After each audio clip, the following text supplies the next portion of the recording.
Hey guys, Elizabeth Quinn here again, Elizabeth Saints and Sense. Welcome back to my channel. Today what I have for you is a brief chat and tutorial about working with ribbon for the holidays.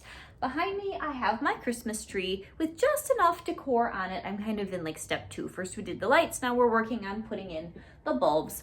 That I thought it would be a great time to discuss with you what you can put in your tree or on a swag or wherever you want to put it that has to do with ribbon. So I have actually refilmed this a couple times because my phone is giving me fits with storage issues. So I was partway through making this bow and I realized that the phone died on me again. So when you are working with ribbon, the easiest one of course is going to be your wired satin like this. When you're making a bow, just a basic bow, you're going to need some good floral wire.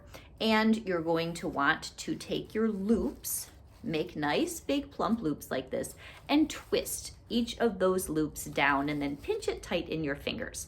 Now you can make however many loops on a bow that you want. I think for this particular application, I was working with 5.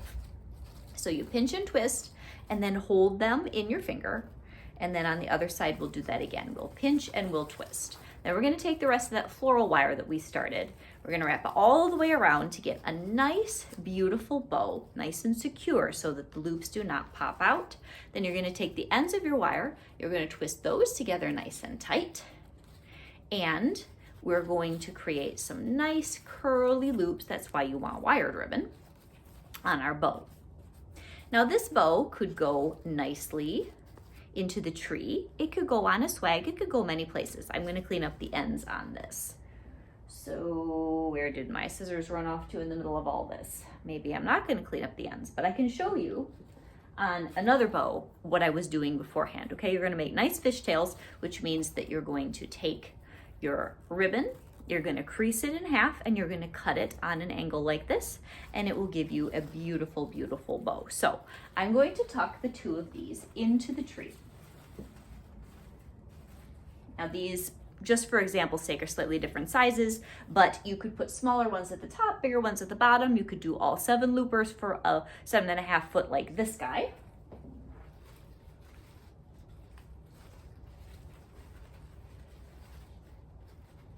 And the red on the flock tree has massive impact. I also was working on a swag, so something very similar with a similar application of ribbon. This could hang on your door, this could go on your mantle, this could go many places where you're tying in a theme. Ribbon is one of the absolute best things when it comes to not very expensive, big bang for your buck, and it can go all over your house and unify your thoughts. But what if you don't want to use traditional things? There are lots of other types of ribbon that are not wired and are not bright red. So for my particular tree, I'm probably going to be using something more like this, or I have another one to show you, where maybe I don't want big poofy bows. Maybe I just want something really simple with a couple of loops. So we have the pinch and twist again, and then maybe I don't even want a center on this because I'm just going to tuck it in. So let's grab some floral wire and we're going to wire it in the middle. This is 26 gauge. We're going to pinch nice and tight, and we're going to cut the ends with our wire cutters. My favorites are from Michaels. They're so nice. You want very heavy duty wire cutters. They're also good for taking the ends off of picks and stems that you're working with that are too long or maybe too thick and you want to chop them up. So now we have here just a nice little 2-loop bow. Now either we can do it like this or we can pinch them together so that it makes more of like a designer loopy, okay? Then we're going to wire that into the tree, and see, this is much more subtle. And then for this, I would probably want an angled cut. I'll show you when I'm done.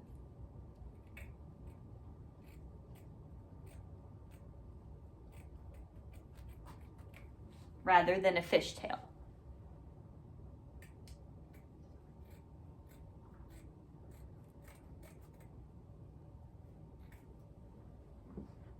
So now here you have just a really, really simple application.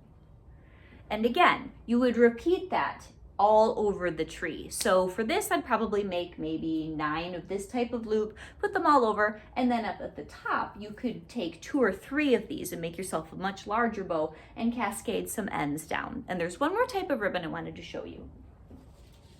And that is your plain satin, because right now it is very, very in to simply tie tails on your tree. And you can do a bow. I'll show you with the bow.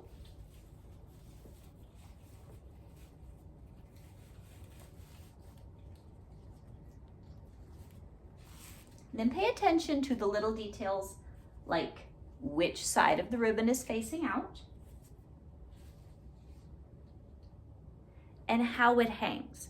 So now you can just apply that all over the tree, or if you do not want the bow, you make a nice knot.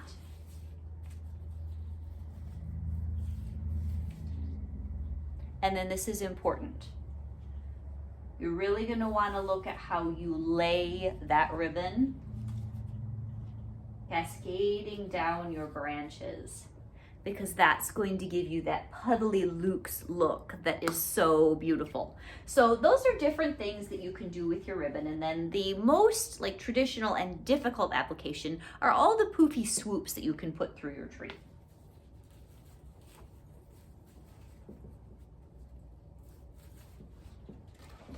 I'm going to show you that with a very graphic black and white ribbon that I'm probably going to be using on my front door. I think it's going to be too powerful for here, but I'll show you how this works.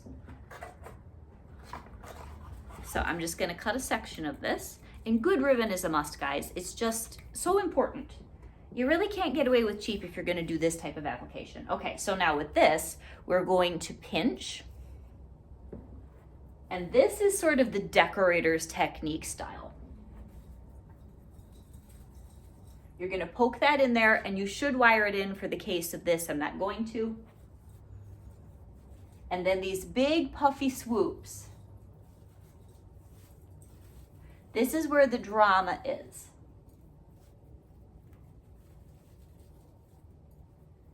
And that, you're just going to work down through your tree.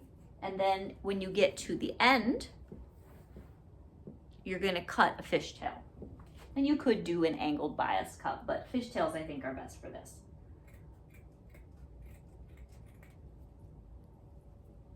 You want to pay attention up here.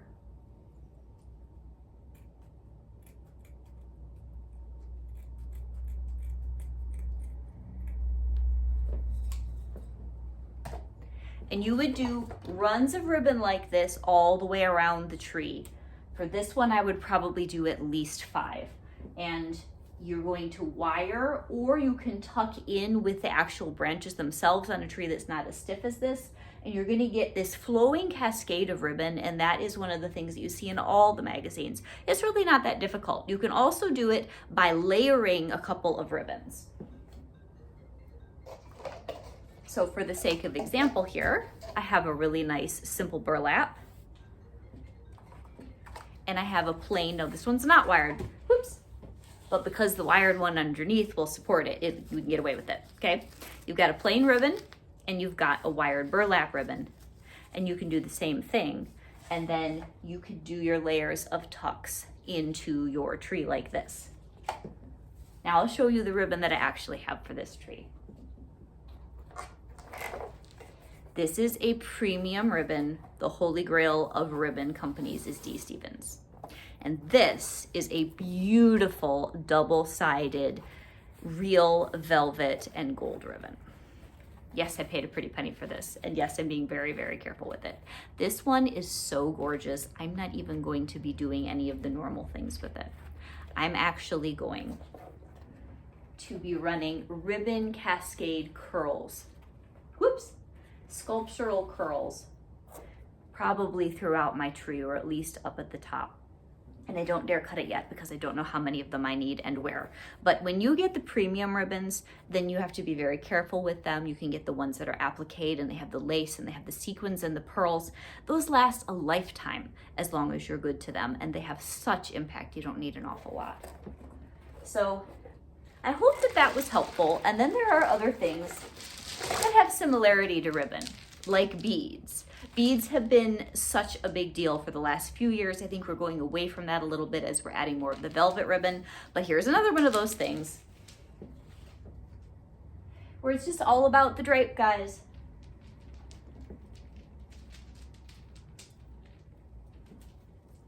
And so with something like this, you just want to make sure you have smooth loops.